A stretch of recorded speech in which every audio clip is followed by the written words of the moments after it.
श्री नवनाथ भक्तिसार अध्याय 17। श्री गुरु जालंधरनाथांना गर्तेतून बाहेर काढण्याचा प्रसंग। या अध्यायाचे नित्यपठन केले असता योग सिद्धी प्राप्त होऊन सन्मार्गाची प्राप्ती होईल। अध्याय सुरुवात होत आहे। दुसरा दिवस उजाडला तेव्हा गोपीचंद कानिफनाथांच्या शिबिरात गेला आणि त्यांना नमस्कार करून हात जोडून उभा राहिला आणि त्याला म्हणाला, राजा, तू जालंधरला जेथे पुरले आहेस ती जागा मला दाखव। राजाने होकार देताच कानिफाने एका शिष्याला त्याच्याबरोबर पाठवले। तू ती जागा पाहून म्हणाला। मग कानिफाने राजाला विचारले, राजा, आता नाथांना कसे बाहेर काढतोस ते सांग। गोपीचंद विनम्रपणे हात जोडून म्हणाला, महाराज, मी काय सांगणार, आता आपणच सर्वज्ञ आहात, तेव्हा आपणच योग्य तो निर्णय घ्या। कानिफ म्हणाला, राजा, जालंधरनाथांना बाहेर काढ, मला तुझ्या प्रश्नाचे रक्षण करायचे आहे। म्हणून तू सर्वप्रथम तुझ्यासारखे दिसणारे सोने, रुपे, तांबे, पितळ व लोखंड यांसारखे 5 पुतळे तयार करून ठेव। त्यानुसार गोपीचंदाने राज्यातील एका कसबी कारागिराकडून तसे पुतळे तयार करून घेतले। ते पुतळे घेऊन कानिफ राजासह जालंधराला जिथे पुरले होते त्या जागी गेला व म्हणाला, यातील एक एक पुतळा या जागी ठेवायचा, मग कुदळीने खणावयाची। त्यावेळी भूगर्भातील जालंधर तुझे नाव विचारतील, त्यांना आपले नाव सांगायचे आणि बाजूला व्हायचे। त्यानुसार गोपीचंदाने सोन्याचा पुतळा त्या जागी ठेवून कुदळ मारण्यास सुरुवात केली। तो आवाज ऐकून जालंधराने विचारले, कोण खणतोय? राजा म्हणाला, मी गोपीचंद राजा खणतोय। असे उत्तर देताच तो पुतळ्यापासून दूर जाऊन उभा राहिला। इकडे गोपीचंदाचे नाव कानी पडताच जालंधराने तुझे भस्म हो असा शाप दिला। त्याबरोबर तो सोन्याचा पुतळा जळून भस्म झाला। ते पाहून गोपीचंद घाबरला। कानिफाने त्याला सावरण्याचा इशारा करून पुन्हा कुदळ मारण्याचा इशारा केला। यावेळी रुपयाचा पुतळा जळून भस्म झाला। मग तांबे, पितळ, लोखंड यांचे हे पुतळे एक एक करून जळून गेले। पुतळे संपताच कानिफ राजाला म्हणाला, आता कुदळीचा घाव घासशील तेव्हा तू बोलू नकोस, मी बोलीन। कानिफाच्या सूचनेनुसार गोपीचंद पुन्हा कुदळीने प्रहार करू लागला। इकडे जालंधराने विचार केला, माझ्या गृहाचे सारे ब्रह्मांड जाळण्यास समर्थाची ताकद असूनही ज्या अर्थी हा गोपीचंद जिवंत आहे त्या अर्थी साक्षात भगवंतच याचा पाठीराखा आहे। आता हे जर गोपीचंद जिवंत असेल तर त्याला वर काढाव्याच लागेल। त्याने कुदळ मारण्यास सुरुवात केली तेव्हा जालंधराने विचारले, आणि मग? कानिफ म्हणाला, गुरुदेव, मी तुमचा पुत्र कानिफ आहे।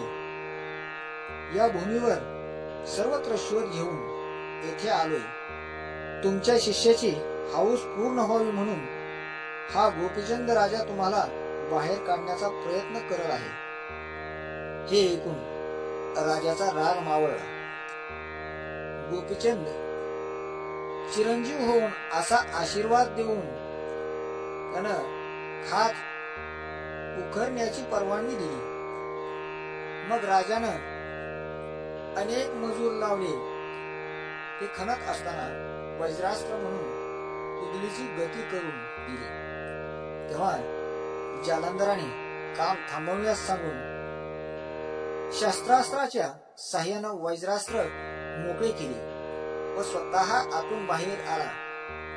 पहा, कानिफ व जालंधर एकमेकाने मोठ्या प्रेमाने पाहत दोघांच्याही डोळ्यातून आनंद अश्रू वाहू लागले. जालंधर म्हणाला, कानिफ, आज तुझ्यामुळं हा राज्य गोपीचंद वाचला, नाहीतर याची काही थडगत राहिली नसती. ते ऐकून गोपीचंदाने त्याच्या चरणावर लोळवून घातले. घडलेल्या अपराधाबरोबर काकुळतीने क्षमा मागू लागला. तेव्हा त्याने जवळ घेऊन जालंधर म्हणाले, बाळा, आज वाचला आहेस. आता चंद्र सूर्य असेपर्यंत अमर होशील. ते ऐकून मैनावती घाईवरली. तिला जवळ घेऊन जालंधराने तिचेही सांत्वन केली.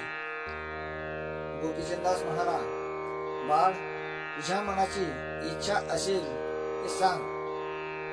अशाश्वत भोगांचा राजमार्ग आणि शाश्वत चिरांतर सुखाचा वैराग्य मार्ग दोन्ही तुला मोकळे आहेत. गोपीचंद म्हणाला, महाराज, हे वैभव आसक्ती वाढवून बंधनात टाकणाऱ्या सनातन पद प्राप्त करण्याची वैराग्य मार्गाचा अवलंब ह्याचे पर्याय आहे. तेव्हा माझ्यावर कृपा करून मला आपल्यासारखं करा. ते ऐकून संतुष्ट झालेल्या जालंधराने त्याच्यावर कृपादृष्टी टाकली आणि कानात दिव्य मंत्र सांगून त्याला सनात केले. त्यामुळे त्याचा मोह नष्ट झाला. जालंधरनाथाने पंथाच्या रिवाजाप्रमाणे गोपीचंदास वज्रांकित केली आणि नाथपंथी जती बनवून त्याच्या वैराग्याची कसोटी पाहण्यासाठी त्याच्याच स्त्रियांकडून त्याच्याच बायकांकडे भिक्षा मागण्यास पाठवली. ही वार्ता घरात आणि लोकांपर्यंत न पसरता सर्वत्र एकच हाहाकार उडाला. लोक हवालदिल झाली. राजभार्या मोक्षामोक्षी रडू लागली. आमच्या भरल्या संसाराची माती केली असे म्हणून मैनावतीस शिव्या शाप देऊ लागल्या. गोपीचंद भिक्षेसाठी जेव्हा प्रसादी गेला तेव्हा त्याचा आक्रोश करून गगनादी गेला.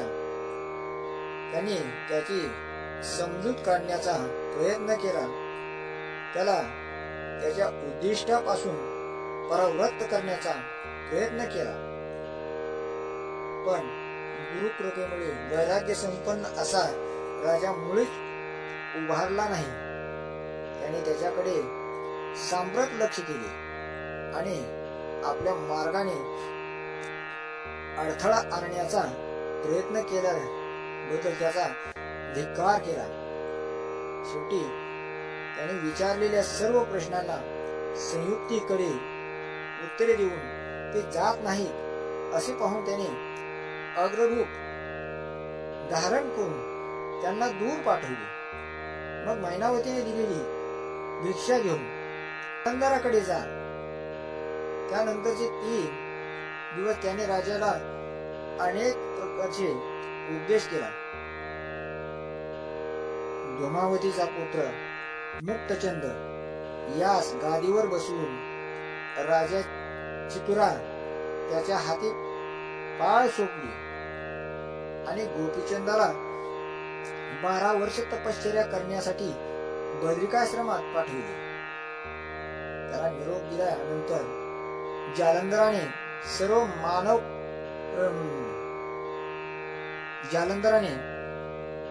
सर्व मानकऱ्यांचा सत्कार केला. राज्यातील स्त्रियांची सांत्वन केली. कानिफ व यांच्या सर्व शिष्यांसह तेथे 6 महिने राहून राजांची नीट व्यवस्था लावली. याचबरोबर अध्याय 17 समाप्त होत आहे.